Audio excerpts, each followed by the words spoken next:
ఈ భూ ప్రపంచాన్ని మొత్తానికి యేసు ప్రభుల వారు దేవుడే అయి ఉంటే కేవలం ఇజ్రాయెల్ వరకు ఎందుకు ఈ భూమండలాన్ని మొత్తం ఆయన తిరిగి ఉండాల్సింది.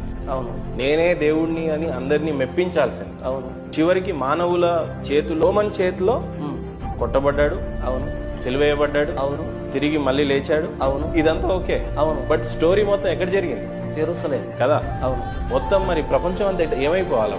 ఓకే, దానికి చెప్తున్నాను.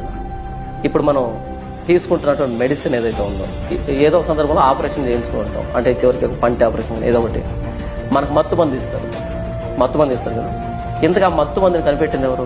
ఆ మత్తు మందిని కనిపెట్టింది ఇప్పటికీ మత్తు మందును తీసుకుంటున్న వ్యక్తికి ఎవరికీ తెలియదు. ఆయన ఎవరో తెలియదు, నిజంగా తెలియదు. ఆ మత్తు మందు రావడానికి కారణమైనటువంటి ఆ బేస్ ఏంటో కూడా ఎవరికి తెలియదు. స్టిల్ ప్రపంచమంతా అది వాడబడుతూ ఉంది. అదేంటంటే, ఈ మత్తు మందు ఎవరైతే కనిపెట్టారో ఆ పర్సన్ ప్రపంచంలో తిరిగి అమ్ముకోవాల్సిన అక్కర్లే. ఒక్కసారి దాన్ని కనిపెడితే ప్రపంచమంతా దాన్ని వినియోగిస్తుంది. ప్రభువైన యేసుక్రీస్తు ప్రపంచమంతా తిరగాల్సిన అక్కర్లే. ఆయన సిలువలో ప్రాణం పెట్టాడు, తిరిగి లేచాడు, ఆయన సువార్తను సర్వప్రపంచం పంపించాడు. భౌతికంగా ఆయన అక్కడే తిరిగాడు. ఆయన తిరిగి లేచిన తర్వాత ఆత్మీయంగా వీరితో పాటు ఉండి ఇప్పటికీ నా ద్వారా కూడా ఈ ప్రపంచానికి ఆయన తిరుగుతున్నాడు సువార్త రూపేనా.